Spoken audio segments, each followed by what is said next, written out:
Matador, gladiateur, chevalier des temps modernes. Les comparaisons en forme de clichés ne manquent pas pour désigner les pilotes de Formule 1.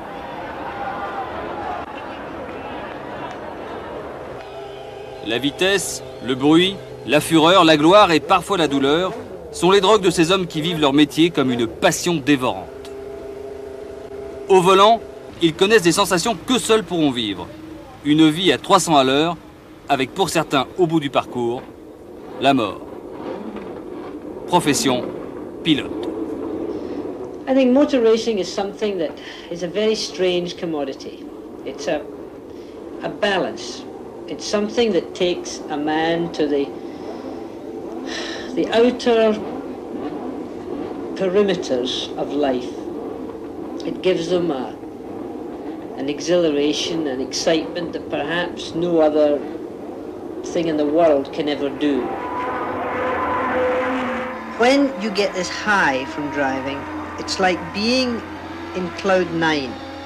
You know, you're above the world and you're experiencing something that's very rare, because in modern society it doesn't allow you to go out to the outer limits of existence. Modern society rolls you up in cotton wool and really overprotects you. When you drive a racing car, you're removing from your body all of those protections. You're very vulnerable. You're putting yourself into a projectile, which sometimes can just be like a ballistic missile.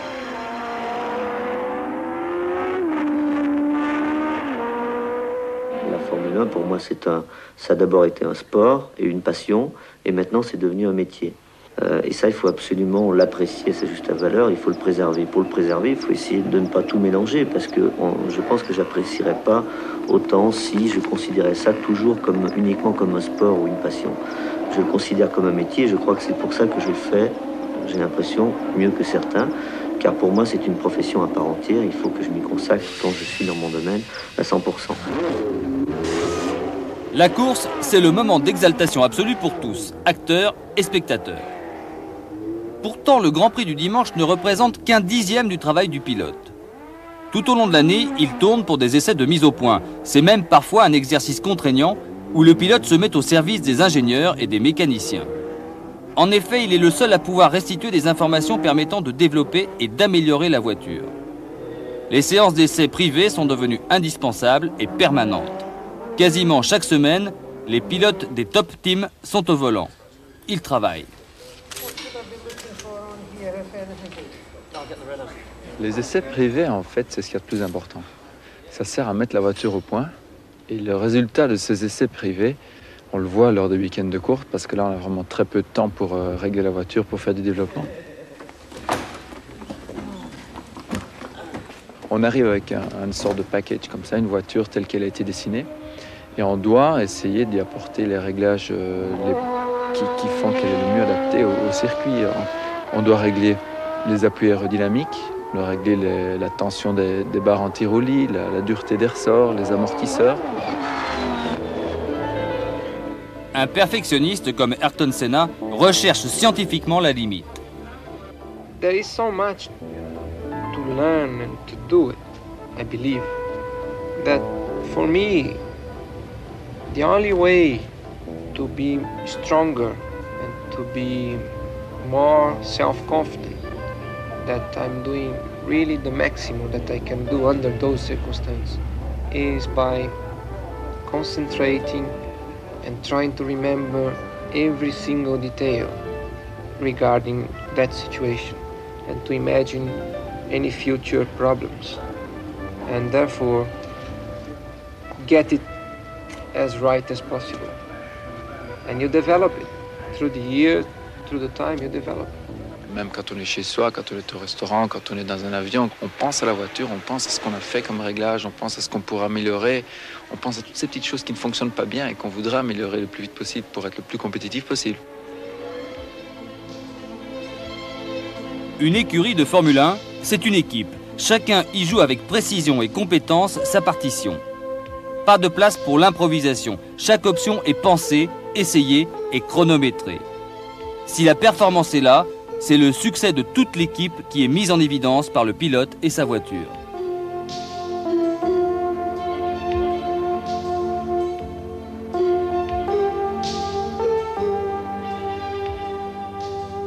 Quand j'arrive le matin, de toute façon, la première chose que je fais, c'est voir ma voiture. Je sais que, par exemple, mes mécaniciens n'ont rien changé si je ne sais pas, si je ne suis pas au courant. Et à chaque fois que je monte dans ma voiture, ça peut être pendant une semaine d'affilée, tous les jours, j'ai toujours beaucoup de plaisir.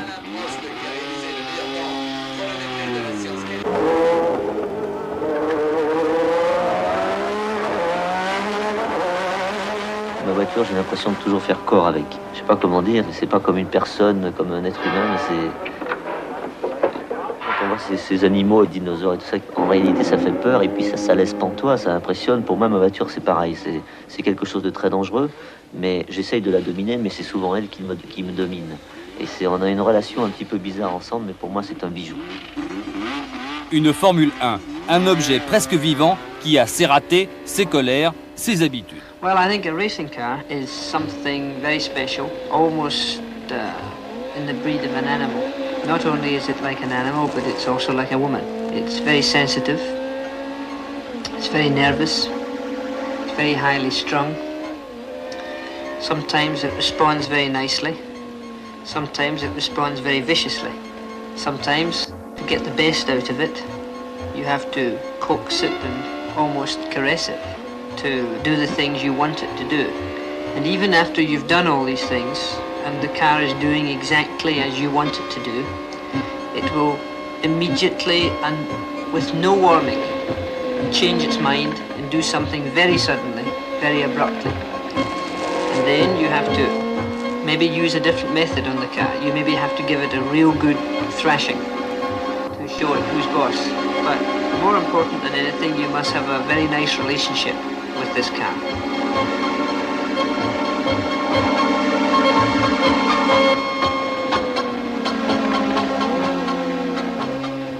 Les pilotes, des superstars que l'on ne voit pratiquement jamais. Cette distance entre eux et le public leur confère sans doute une image de héros encore plus forte. Leur visage, c'est une photo ou une image télé. Leur identité, un casque et un corps moulé dans un bolide. C'est presque anachronique de voir un pilote marcher. Leur dimension, ils la prennent à plein une fois dans la voiture. Et lorsque 16 dimanches par an, ils amènent leur F1 sur la grille de départ, l'excitation monte d'un cran. Le départ, c'est le moment le plus dangereux d'une course. Dans les minutes qui précèdent, les 100 000 spectateurs amassés sur le circuit font passer des vibrations étonnantes. Le danger est là, 26 bolides vont s'élancer à fond, tout peut arriver. À partir du moment où le départ de la course se donne, il y a quelqu'un qui va gagner la course de toute façon. Quoi qu'il arrive, les conditions étant bonnes, mauvaises, très mauvaises, exécrables, quelqu'un va gagner la course et cette personne, il faut que ce soit moi.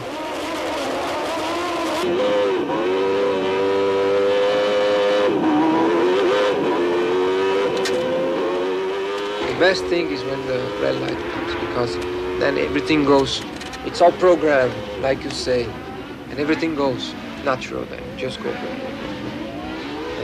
And you lose that tension, that expectation, which comes 10 minutes, half hour, 1 hour before the race. Because when the light comes, there's so much concentration to put in there that all goes natural there. Just follow.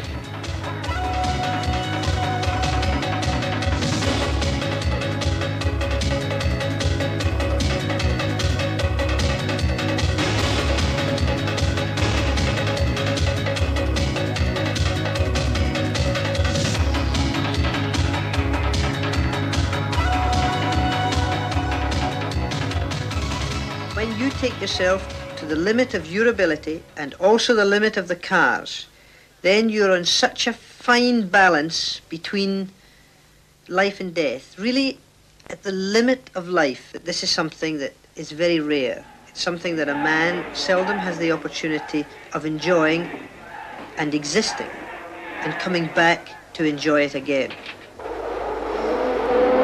Évidemment, c'est un sport dangereux parce qu'on roule vite. On roule très vite, on prend les courbes à des vitesses très grandes, 305, 310 km/h. Mais ça fait partie du sport automobile. C'est un sport qui est dangereux de par le fait qu'on va vite, mais la sécurité a été tellement améliorée que finalement, on court beaucoup moins de risques qu'auparavant. La limite, les risques, la mort, chaque pilote y pense, y est confronté directement ou indirectement. Malheureusement, l'histoire du sport automobile est truffée d'images de cauchemars, des accidents, des drames, des vies stoppées brutalement à la sortie d'une courbe. La mort en direct.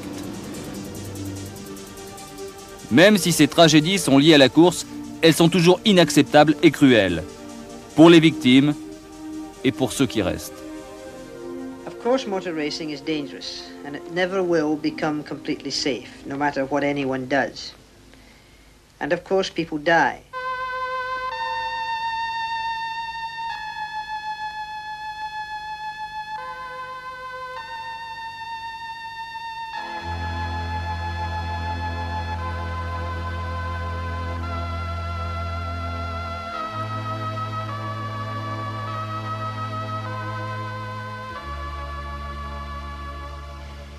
During my career as a racing driver, I probably lost more friends than most people. People who were very close to me. The first time it happened to Jim Clark. And I didn't really believe that Jim Clark could be killed. I couldn't believe that he was at all vulnerable. I thought he was impregnable. The next time that it came close to me was with Jochen Rindt. And at that time, I had to go out immediately after Jochen was killed. I had to go out in a racing car.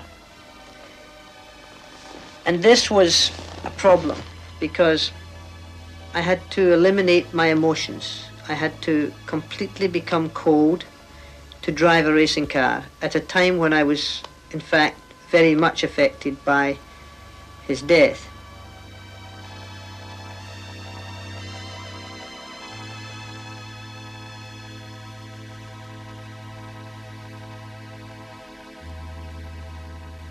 I swore that after Jochen died that I would never get friendly with anyone in motor racing again. I said that I would stay remote, I would enjoy them, but I would never allow them to come inside of me.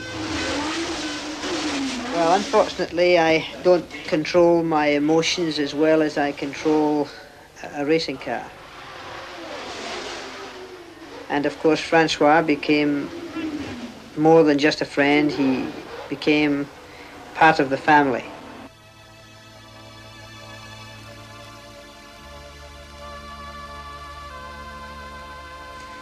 And then for that accident to happen in Watkins Glen and what was to be my very last motor race, my 100th Grand Prix, was somehow the ending of my entire motor racing career.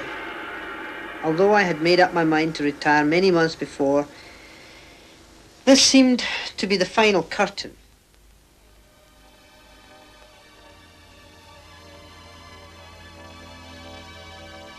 And I suppose all of us, whether we be just normal humans or other kinds of humans, have a little pocket in here, a reserve, something that every time we lose a friend, a member of our family, this little pocket of fluid seeps out and allows the pain and the sorrow and the sadness to be diluted, to be removed in some way, or at least the pain to be endured. But Francois' accident really was the last straw. It was the last thing that could happen to me really in motor racing.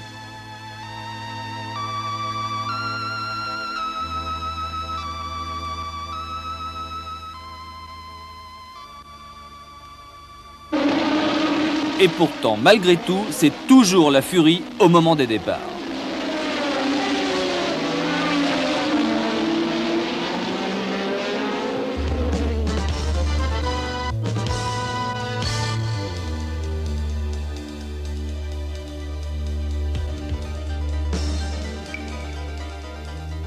En quoi ces hommes sont-ils donc faits? Cet engagement total, cette folie permanente qui nous tient en haleine et nous fait trembler, semble à peine les effleurer. Dans l'action, ils ont tellement d'autres paramètres en tête que la peur ne les obsède pas. Même même si une fois vous vous accrochez avec un pilote ou vous manquez un petit peu de sortir de la route dans un endroit très dangereux, bon, comme on dit ça, on se fait une petite chaleur, et puis ça repart tout de suite. Par contre, rétrospectivement, après la course, 2 heures ou 3 heures après, on se dit, tiens, si j'étais sorti de la route ici, là, j'aurais pu vraiment me faire mal ou j'aurais pu me tuer. Je crois que c'est tout à fait normal. En tout cas, moi, je dis que je suis angoissé. Moi, je dis que j'ai peur de l'accident. Et je pense que ceux qui ne le disent pas, soit ce sont vraiment des inconscients, et j'espère qu'il y en a de moins en moins parce qu'ils nous font prendre des risques à tous, ou alors ce sont des menteurs.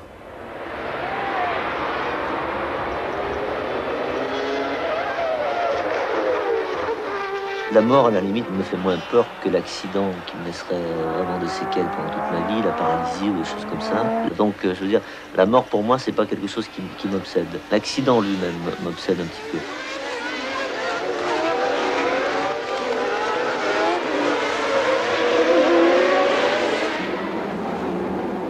Malgré les restrictions et les limites imposées par les règlements, d'année en année, les voitures vont de plus en plus vite.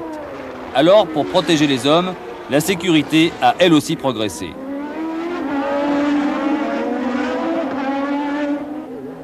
Matériaux plus résistants, circuits plus sûrs et parfois d'authentiques miracles. Des voitures qui partent en cabriole et des pilotes qui s'en sortent sans une égratignure.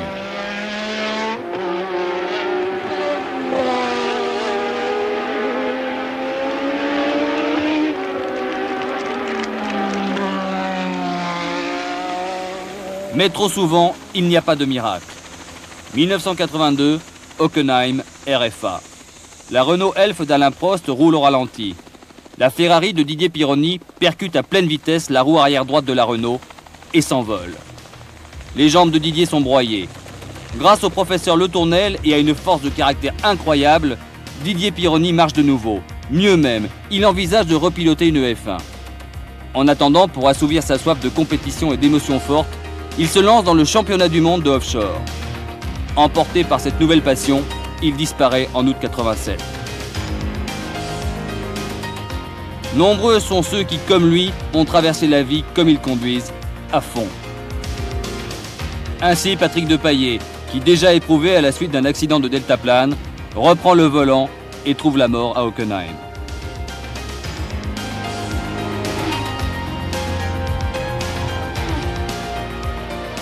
Niki Lauda, brûlé, marqué à vie, c'est l'homme des comebacks les plus incroyables. Sans doute pour exorciser les démons qui hantaient ses jours et ses nuits, 6 semaines après avoir reçu l'extrême onction, il repilote. Jacques Lafitte, en égalant le record de Graham Hill, 176 participations, voit sa carrière stoppée contre un rail à Brands Hatch.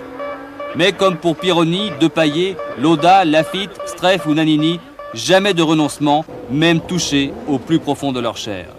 L'idée de devoir arrêter de piloter leur procure une volonté de récupération hors du commun. It's very difficult to stop driving racing cars because you will never forget the pleasure that you get when this fine moment arrives when you're both married together, the car and you, at the limit of your abilities.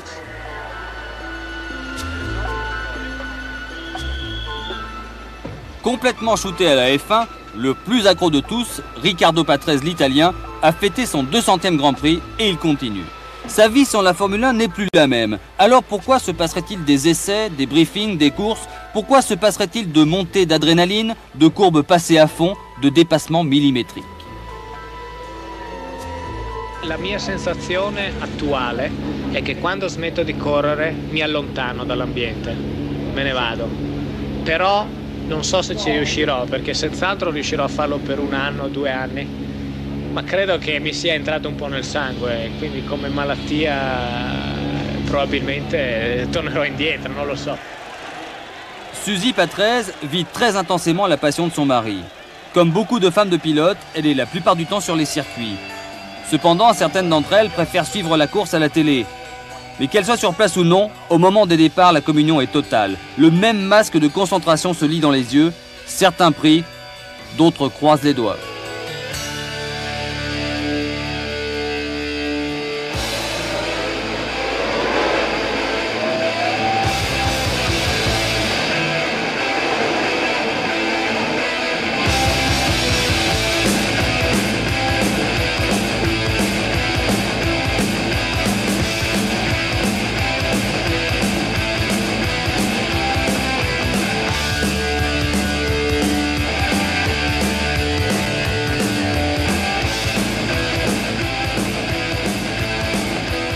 La course.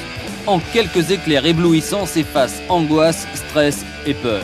Dans un formidable déchaînement de puissance qu'il maîtrise, il se jette dans la bataille. Tout n'est plus alors qu'un mélange d'agressivité totale et d'infinie précision, d'émotions violentes et très contrôlées.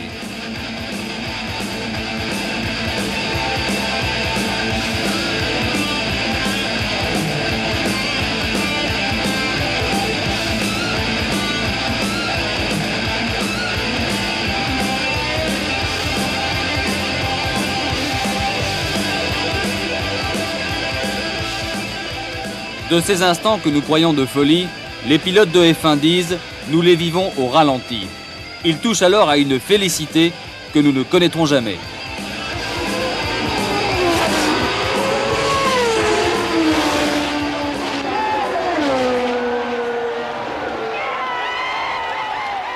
Les pilotes sont des hommes à part, ils échappent à nos références. Et quand la course est finie, leur joie à l'arrivée, c'est aussi un immense soulagement, celui d'être allé à la limite et d'être toujours en vie. Je ne sais pas s'il nous manque quelque chose ou si on a quelque chose en plus, mais je crois qu'on n'est pas normaux, quoi.